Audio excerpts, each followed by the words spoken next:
more modest increase of about 5.5%. But I want to emphasize that what matters in defense is not really the annual allocation. What matters is the number of contracts you are able to sign up and thereafter fulfill, because that really determines your pace of expenditure. And in that, let me assure you that we are on pace right now to sign the largest number of contracts ever in our history. Okay. The largest last year was another high of 1,08,000 crores. This year we've already hit 1,15,000, and my intent is to double last year's number before the end of this financial year, and the result in terms of expenditure will follow thereafter. So doubling by the end of this financial year, sir? Yes, I intend to cross 2 lakh crores and maybe even more. Coming back to the other issue of reforms, from day one, after I've joined this ministry, my focus has been on procurements. That's an area which has always been bedeviled by delays. We've identified where the delays are. The delays are in a lot of, in 3 specific areas essentially. In terms of the delays in finalizing the documents, the RFPs, delays in the field, what they call the field evaluation trials, and thereafter the delays in what they call the cost negotiations. All of them take years at a time. And those are the areas where we are going to ensure accountability in terms of much shorter timelines. And that is why, as I said, I intend to ensure that our contracts this year will be double, if not triple of last year. And we intend to ensure that order books are full across the board in the defense industry, so that everybody has visibility, everybody from the OEMs down to the component manufacturers, that their order books are full for the next 4 to 5 years, and everybody is on the same page when it comes to fulfilling our capability gaps. Well, that's quite a headline, sir, when you're talking about doubling and tripling and order books being full for the next 4 or 5 years. But if I may extend this conversation to react and respond to what has happened globally, and the comments coming in from President Trump saying very specifically that India needs to do more by way of procuring security equipment from the United States. I was just taking a look at the numbers, sir. India's already bought defense technology worth over $25 billion from the US since 2007. So when you hear President Trump saying that we need to do more in terms of procuring US security equipment, what does this mean? What should we realistically expect? What's on the table? So first of all, of course, this has nothing to do with the budget. No, it doesn't. But it's linked to the overarching landscape that we're dealing with. Sure. So we do have some procurements which are on the anvil where American companies would be in the picture. And as long as they are able to meet our requirements in terms of quality and in terms of certain levels of indigenization, of course we'll be, those are carrots that we will be able to dangle before the Americans. And hopefully we'll be able to give some of those contracts. Let me stress that India has already ordered some 1,500 odd civilian aircraft from both American and from Airbus about 1.5 years back, over the last 1.5 years, which means in a sense that we've lost some leverage there. We've also already ordered these Predator drones a few months back. So yes, we are already meeting a good proportion of our requirements from capable American companies, and we intend to continue doing so. There will be significant buys, and some of that will go to the US as well. Could you lay out for us where the conversations are on any specific contracts or any specific items at this point in time, sir? See, we've already ordered these Predator drones. We have these engines that are already ordered, which in fact the delays on their side in terms of meeting some of those timelines, although now they've given us a revised timeline where it starts from March, and then they start delivering about 12 next year and 20 every year thereafter. So yes, I mean some of those delays also on these Apache helicopters, the delays are on their side actually. On the anvil, there are some other potential areas where we can talk to them in terms of transport aircraft, maybe some infantry vehicles, and possibly some additional reconnaissance aircraft as well. So yes, there are some potential buys there where their companies can be contenders. That is all I would be able to say at this stage. But yes, there are areas of interest where we can engage with them and possibly find common ground and win-win solutions with the new US administration. Common ground and win-win solutions. I appreciate you being able to share what you have been able to. I know that this is a sensitive issue, Mr. Singh, but let me get the Labour Secretary into the conversation as well. Thank you very, very much for joining us. You know, the last budget had put together a scheme as far as internships and so on and so forth was concerned, and this budget is ostensibly taking that forward through the National Manufacturing Mission, through what they're attempting to do as far as MSMEs are concerned and so on and so forth. How does this open up the employment and the labour market, and what do you foresee as the impact and the implications of the budgetary announcements? You see, the employment-led development theme of the budget shows how it prioritizes employment and job creation. And in fact, if you search for the word employment across the speech of the Honorable Finance Minister, you'll find it appeared multiple times, 17 when I counted it. So when we look at this closely, this builds on what was announced in July last year, the employment-linked incentive, which was one of the schemes under the Prime Minister's 5 package, creating opportunities for skilling, internship and employment for the youth. It's very interesting when we look at the budget document, how in various sectors, in multiple initiatives, job creation has been prioritized and intertwined with growth and investments and with the institutional mechanisms. So when we look at the focus on MSME, the limits which have been increased, the investment and turnover to enable them to grow faster, and also the credit availability for the MSME. Yeah. And MSME, we know, is a major growth driver of jobs in the country. So that's a very major initiative.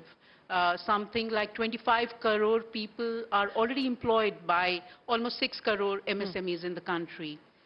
So this is definitely going to bring more quality, more production and more exports. Similarly, there's the labor-led sectors, manufacturing sectors, footwear and leather alone is expected to create 22 lakh jobs, and then there'll be the indirect jobs, and of course making India the global hub for toy manufacturing. And when we look at food processing, the focus on food processing in the eastern part of the country is going to bring a multiplier effect on jobs, whether in the logistics sector or production sector. Then again, there's tourism, hospitality, Heal in India. There is the social security coverage for gig workers. Yeah. And the platform economy is an emerging major driver of employment. And of course, there's the shipbuilding, which again will have direct, indirect impact. You want me to go on? No, that's a long list. Since you mentioned gig workers, yes. I have someone here who's been waiting to get in on a question on gig workers. Go ahead. Yeah, thank you. Good evening. My name is Prashant Singh. I represent Avigna Enterprises, which is India's largest gig platform. And we have been closely looking at the budget for gig, and there was a mention of social welfare scheme for gig. But the definition of gig, ma'am, is not very clear in terms of who should be registered on eShram, and then how the insurance will be taken care in terms of multiple employment for the gig. So we would like to know more, if you could please throw some more light on this, that how it would be taken care for the gig workforce. Okay. And last but not the least, also how, being an MSME and a fastest growing startup in this domain, what benefits the companies can get from this. Thank you. Thank you so much. Go ahead. Yeah. See, there is a difference between gig work and platform work, and the platform worker is also a gig worker, but on a digital platform. And the scheme which has been announced is for the platform workers on the digital, work space. And as we know, the digital workspace has created a plethora of employment opportunities for the people, for the young people. And this is a very flexible work area, very flexible workspace. Also very distinct from traditional employment where there are work contracts and there's social security and so on and so forth. At the same time, the platform workers face a lot of challenges in terms of their work schedules, the flexibility, the algorithms, and so on and so forth.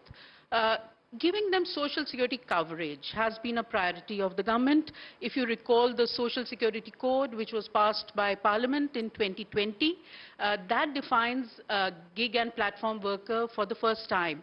And I would say that this is one clear definition that India has actually given in the world. We are the first to clearly define that these are workers who are outside the traditional employer-employee relationship, which also makes them vulnerable, and which is why this is a very significant milestone that the budget has announced. Social security coverage under Ayushman Bharat, Prime Minister Jan Arogya Yojana, which will give them 5 lakh rupee coverage for secondary and tertiary treatment for the year, and it will bring access to thousands of, of course, they'll be staying in one place, but the PMJAY gives you access to more than 30,000 medical facilities, institutions in the country.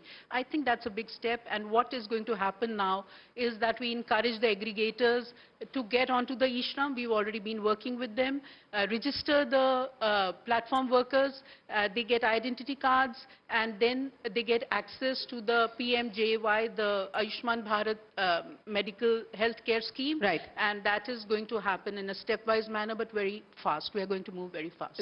Thank you for giving us clarity on that. But let me come to the Consumer Affairs Secretary as well. Ma'am, it's a volatile environment as far as commodities are concerned, but specifically on the back of the domestic challenges as well as the global challenges, what do you believe the budget has been able to prescribe to be able to cope with some of those? So I think the budget actually, a very encouraging effort was, the announcement of a 6-year mission on Atmanirbharta in pulses. And this is something which is very important because over the past 2 consecutive years, we've been seeing the impact of El Nino effect, which actually brought down the production and productivity of both, pulses, cereals and vegetables. So the retail, the average general retail inflation, we can see that, although it is declining, and the food inflation has also come down and will be further, decline. But I think this self-sufficiency in pulses is something that, it will basically increase the affordability and the availability of an important food ingredient. So I think a very important step has been taken up in this budget announcement. Yes, a very important step indeed. But Mr. Singh, if I can come back to you again, sir, and I was just again taking a look at some of the numbers.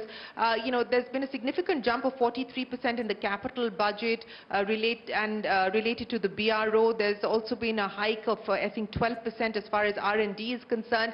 And also in terms of, the roadmap for the next financial year, if you can lay out a little bit more color on the indigenization front as well, sir.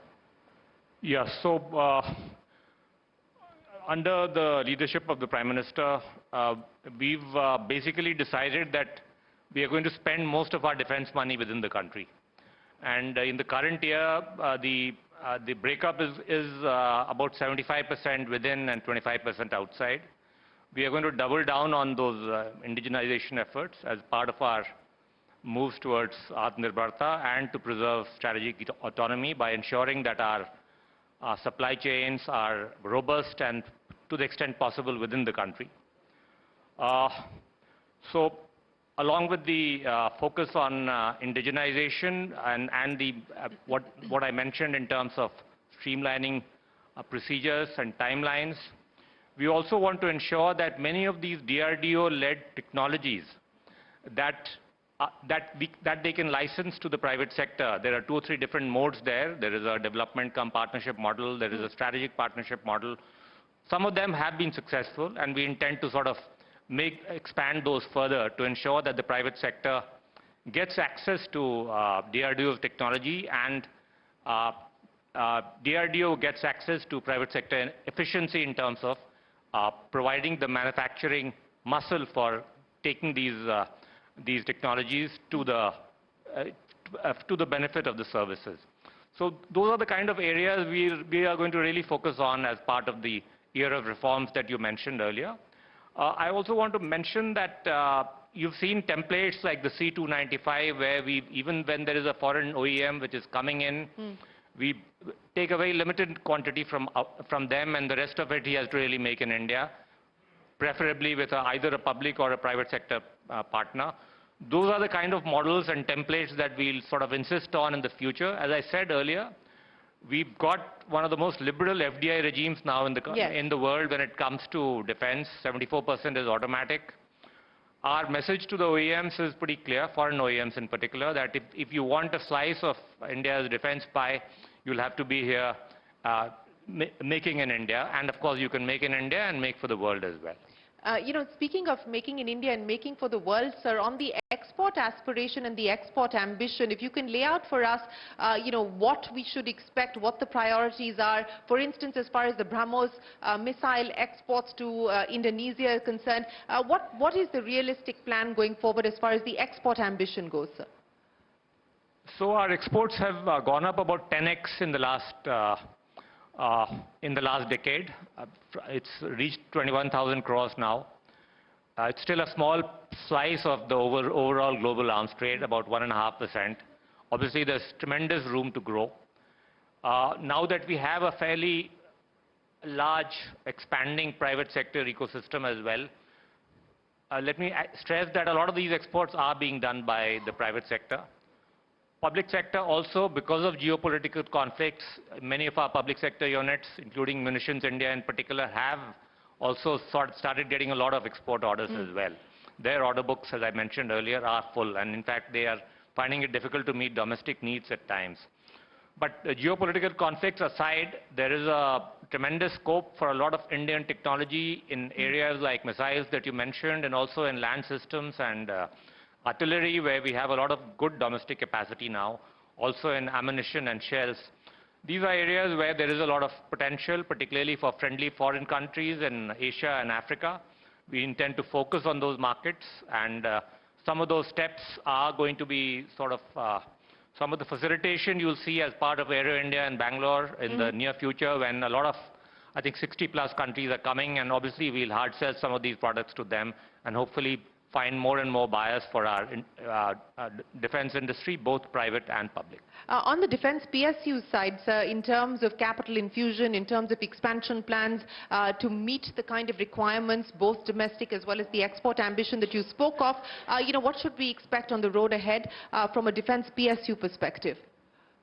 Yeah, so defense PSUs are, as you're aware, in two categories. There are these newly created defense PSUs from the old ordnance factories. They still need some capital support to expand, even to meet their new export obligations.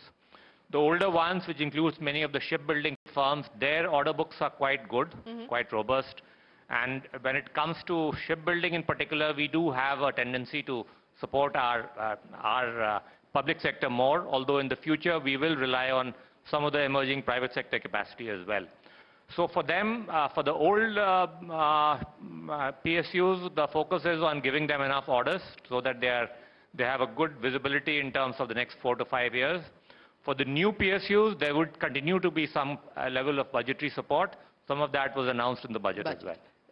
Labour Secretary, if I could get an update from you. It's been a couple of months now since the budgetary announcements of the last budget were operationalized. On the internship scheme, for instance, where do things stand? I know we've already expanded the universe of companies that are now eligible to partake in the scheme. Give us a status check of how this has panned out so far. I can give you a status update on the employment-linked incentive. That's what our ministry is dealing with. But the internship scheme is with the Ministry of Corporate Affairs. Yes. So I'm as good as what comes in the papers. Okay, so give us an update on the employment-linked scheme, ma'am. Right. So the employment-linked incentive, we've had a huge number of consultations with the industry with the idea of making it a scheme which rolls out in a simple and effective manner and leads to more job creation and actually incentivizes employment where it is created. And we've had a lot of consultations with the trade unions as well and with the ministries. And we've been able to put together a blueprint for the employment-linked incentive scheme in a manner that it is effectively used and with a lot of learnings from the Atmanirbhar Bharat Rozgar Yojana. And I would say that now we've also consulted the states. We've had regional interaction with industry across the country. And with all this hard work behind us, we've put together the blueprint, and you should see a rollout soon. Okay, we've got a question here, ma'am. Go ahead. Thank you, Shereen. My question is for Sumita, ma'am. Actually, I was waiting to meet the Labour Secretary because this moment you are the most important secretary for India. Because we are dealing with the plummeting, employment, and that's the most important issue India is handling. So instead of treating it as a sectoral issue, what is the additional work we have to do to tackle this issue of employment as the macroeconomic issue of our country? Because recently, International Labour Organization, there are discussions that we cannot treat labor as a highly fragmented issue. This has to be the macroeconomic issue of the country. Because unlike, the Western world, employment is not the mandate of the the central bank. For them, in the inflation targeting employment, that variable is there. But for us, it's not there. So how can we do that macroeconomic framework? Because we have done that for the gender, because gender is not considered as sectoral or as soft issue. That is the commanding heights. So similarly, how can we take this as a macroeconomic issue, as the most prominent issue of India? Yeah. Okay. Okay. Thank you for asking this question. It's going to take a little while, but I'm going to compress my answer. First of all, I do not agree that there's plummeting figures. There are plummeting figures of the employment. If you look at data, and data speaks, I'm going to speak only evidence-based, data now. You look at the PLFS, the Periodic Labour Force Survey data. It shows that there is an increasing trend in the labour force participation rate. There's an increasing trend in the worker participation rate. Today we are at 60% and more of the labour force participation, 58% and more of the worker. And if you see the unemployment rate, today India's unemployment rate is amongst the lowest in the world, also in the Southeast Asia. Yet, we have a demographic dividend. And when you look at the young people between the age of 15 to 29, you will see the unemployment rate, and you quoted ILO, I'm going to quote ILO. They have given us information, there is data in the public domain, that the unemployment rate among the youth has come down from 7% to 5% in India. And if you look at the PLFS, there again the unemployment rate has come down from 17% to 10%. So this is about data. And if you look at the CLEMS data analysis of RBI, which is again riding on the PLFS data basically, you will see how India has added millions of people to the workforce in the last couple of years. The CLEMS data has shown about 643 million, about 64 crore people in the workforce today, which is up by 473 million, a couple of years back. So all this points towards growing employment. You look at female workforce. The female workforce, it's very significant to see it's crossed 40% in the country. And there again, you do see a trend towards self-employment. Women being, there's nothing wrong in being self-employed. Let's not have value judgments. Let's look at the data. I'm only going to speak about data and what the data is telling us. There's nothing, I'm just inventing. Women, if you look at the women workforce, there is a movement towards, there's a slight decline in the salaried and slight decline in the casual labor and movement towards self-employment. The self-employed are also employed. If you look at the ILO definition, you look at the PLFS definition, because they're contributing to economic activity. So if they are contributing to the profit on the farm or they are getting paid for it, they are part of the workforce. Now, there will be other aspects. You will say that they should be paid better. Nobody is denying all these things. Now you come to the budget. The budget has shown how job creation, employment is a multi-stakeholder commitment. It's a multi-stakeholder effort. And that's where the industry and the different sectors of the economy, the service sector, which is, you know, yeah, so that's a long answer. No, but a very comprehensive one, so thank you for that. But Ms. Khare, you know, linked to employment as well as the global challenges that we're faced with, the opportunities for skilled workers looking outside of India at this point in time, and I know that is an area, you know, that many stakeholders are going to have to look at in the context of what's happening with the H-1B changes and so on and so forth. I mean, is this something at all that you're looking at as you know, as challenges that we will have to deal with and cope with? I mean, I would say that although this should be best answered by MEA and other agencies, I can only say that, you know, our labor is a very highly skilled labor, which is applying for jobs elsewhere, and also gets very highly regarded and respected. So the job offers are actually, you know, coming from all kinds of, you know, locations. So I don't think there should be a cause of worry. You know, speaking of challenges as well as the road ahead, on, you know, sunrise sectors like electric mobility and so on and so forth have, of course, got a fair degree of attention from the government as well as from the budget. But there have been issues, for instance, that the CCPA and all are looking into at this point in time, consumer complaints with regards to electric mobility, specific companies. Where do things stand on that front? And there's again a demand of perhaps more harmonization of standards and so on and so forth. How do you look at that as we move forward? So what the Central Consumer Protection Authority does is basically looks into a lot of complaints which get registered on the National Consumer Helpline 1915, and then decide whether it's a fit case for class action for violation of consumer rights, unfair trade practice, or a misleading advertisement. Now, in case of the EV, we found that there were more than 10,000 complaints which got registered within a span of a year. And we thought that this is a fit case for taking it up as a class action matter. So the matter is there. There is a procedure in which the authority works. Notices are given, an opportunity of hearing is provided. The whole objective is to make sure that the people who are behind it, they should step up their grievance redressal mechanism. They should also be able to, you know, especially if there are issues of product liability or deficiency in services, that also needs to be ramped up.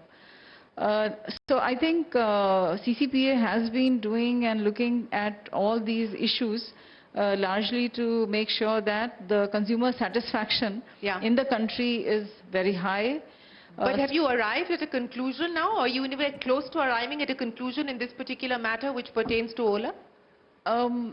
So this matter is under investigation, and I think we can rest our case from that. Okay, the matter is still under investigation. A question here for the Defence Secretary. Go ahead, sir. Good evening, sir. Vivek Arora here. So you mentioned that 75% indigenization we are talking about as far as, you know, defense spend is concerned. Now, looking at the sensitivities of our neighbors, Pakistan and China, so to speak, you know, how do you balance the build versus buy against this, you know, Make in India thing? Because we need to have a speed of execution and getting our defense supplies up to speed, looking at the speed at which the neighborhood is getting their supplies. Yeah, so it's an important point, and there is obviously always going to be a trade-off. Although, to be very frank, even global buys now have been very badly affected by geopolitical conflicts, as a result of which you would have known that two of our biggest suppliers, Russia and Israel, both have conflicts, and they've had to delay some of their contractual commitments to us as well. So there's no guarantee that In fact, there is less guarantee in some ways at times. So yes, from time to time, where we have technologies that are promising enough to put our bet on, we will be going the indigenous route. Where we have capability gaps that we need to fulfill fairly soon, we will have to do a certain amount of global buys. But we are confident that, I mean, it's not an either-or situation. I've mentioned some of the templates that we have now of strategic partnerships, of collaboration between public and private, and between foreign OEMs and Indian public sector and Indian private sector companies.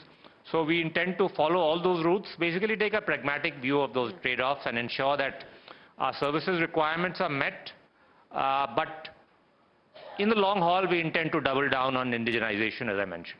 Doubling down on indigenization. Labour Secretary, let me come to you. More questions coming in.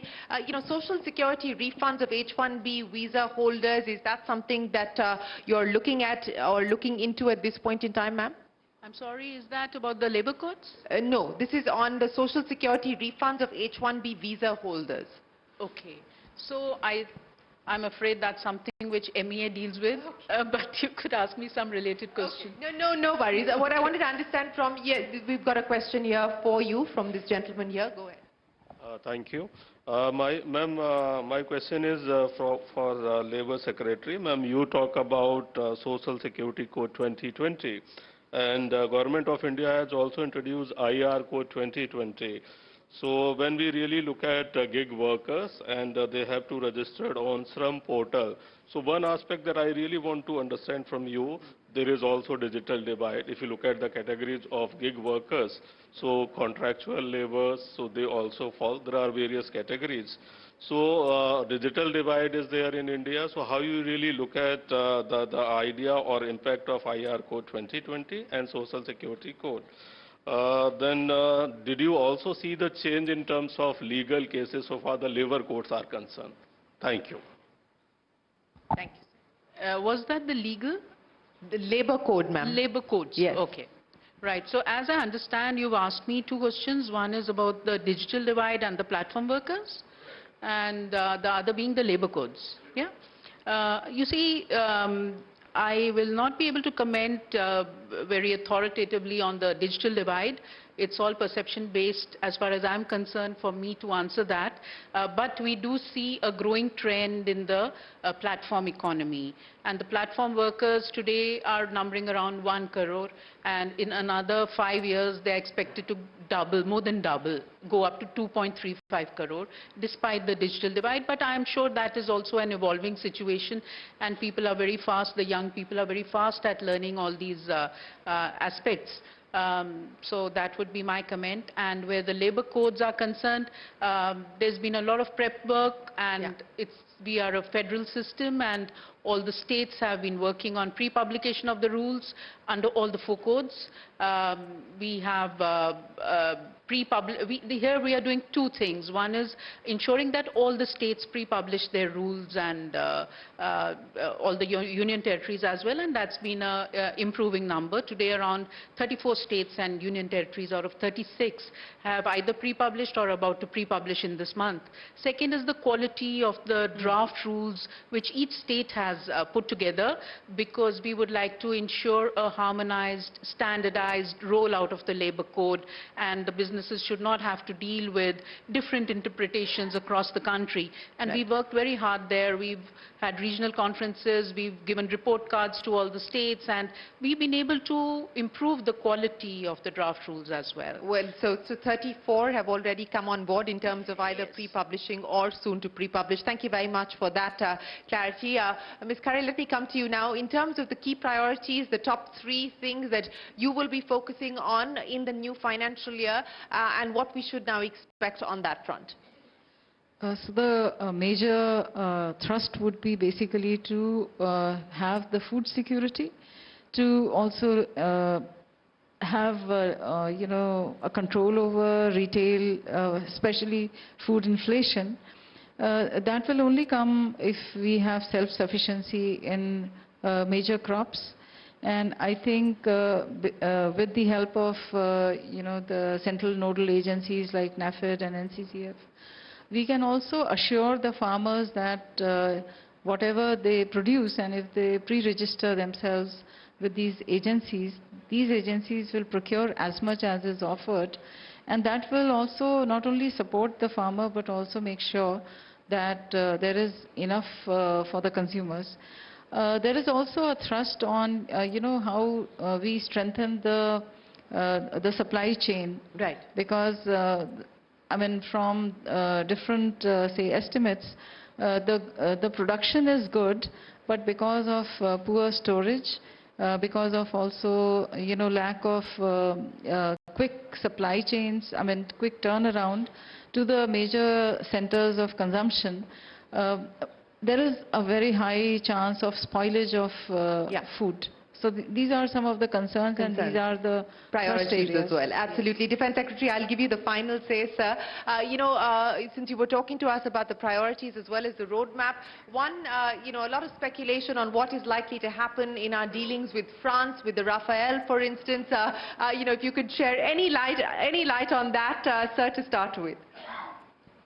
I won't talk about specific procurements. I'm sure you don't expect me to either. But, it was worth a try, I guess, from your side. Can I add another one worth a try then? the GHAL engine contracts. Again, there is a lot of reportage on the fact that, they're asking for a higher price now. If you'd like to comment on that. Okay, so there are two contracts. One is for the existing for the Tejas, which is the 404 engine. That contract is already signed for 99. That is the one I mentioned where they've delayed by 1.5 years, but now they've given us some timelines of delivery starting from March. The one you're talking about is the 414. That's right. That one is still at the negotiation stage between HAL and GE, who are both outside government. We don't have an authoritative feedback as yet as to where, HAL cannot give you an authoritative feedback until they complete the negotiations. So, I've been hearing in the press that there is some increase in costs and all that. I'll wait for HAL to come back to us on this. I really wouldn't be able to say. Fair enough, sir. So let me end by asking you, Mr. Singh, to give us what you believe will be the comprehensive headline that sums up the mood post the budget 2025 for the defense sector in specific, sir. As I mentioned, 2-3 main priority areas are there for us. One is that we cut down the procurement timelines. 2, we sign more contracts so that you start fulfilling them and start utilizing the money. 3 is, of course, continuing focus on indigenization, at least 75% of our money going within the country. And finally, from the tag of being the world's largest or one of the largest importers, increasingly become an exporter. From the largest importer to a large exporter, that's the aspiration. Ladies and gentlemen, a big round of applause for the Defense Secretary, for the Labour Secretary and the Consumer Affairs Secretary. Thank you so much for joining us here on the CNBC-TV18 budget verdict and giving us a very comprehensive view on where things stand for your ministries and what we can expect in 2025. A big round of applause and thank you very, very much for your time today, sir. And with that, ladies and gentlemen, it is time for us to wrap our budget 2025, the verdict. Thank you to our participants for joining us here this evening, and thank you to everyone on CNBC-TV18, on our YouTube page, on our social media handles and on television for joining us for our live coverage. You've heard from the budget makers and you've heard it from all the important stakeholders of the government on what they intend to prioritize for the road ahead. From all of us here for now, goodbye. Many thanks for watching.